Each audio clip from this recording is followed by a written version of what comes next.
Now, on a totally different matter, in the coming days, the Supreme Court will rule on President Biden's plan to impose student loan socialism on millions of working families across America. The court's decision will settle whether the president is allowed to use two-decade-old emergency authorities dating back to the early days of the War on Terror to put $430 billion in debt on the American taxpayers without congressional approval. But the American people don't need to wait for the Supreme Court to explain to them why letting wealthy people dine and dash doesn't make sense. They know the Biden administration's plan adds up to a raw deal.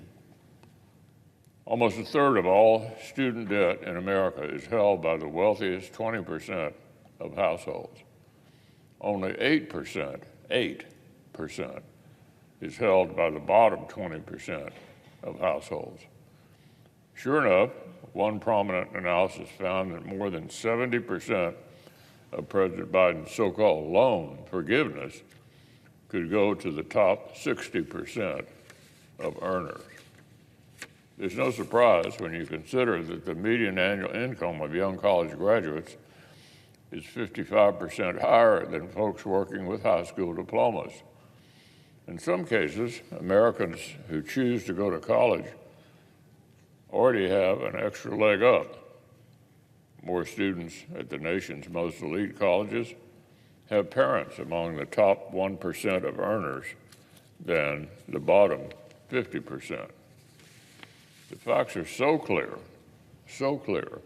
that even a former top Obama administration economist has admitted, quote, across the board, student loan forgiveness is regressive.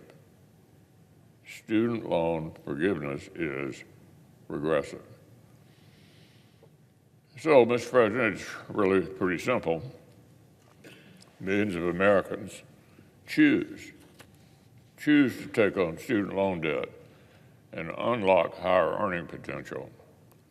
Millions of other Americans choose not to take on debt and make sacrifices to avoid it. The Biden administration wants to take that basic choice away and impose student loan socialism instead. They want working Americans to take on $430 billion in debt they didn't sign up for, just to pad the pockets of Washington Democrats' base. What a raw deal. Senate Republicans know that complex issues require thoughtful solutions, not partisan hatchet jobs. That's why several of our colleagues are working hard on legislation that actually gets to the root of the soaring tuition costs. Senator Cassidy, Grassley, Cornyn, Daines, Tuberville, and Tim Scott have put forward ideas to increase transparency before students sign up for massive debt, to streamline repayment payments, and to go after the advanced degree loans that are particularly responsible for driving up prices. I'm grateful to our colleagues for their work on real solutions. On the other hand, the Biden administration's student loan socialism plan is painfully unfair. And very soon we'll find out if it isn't just downright illegal.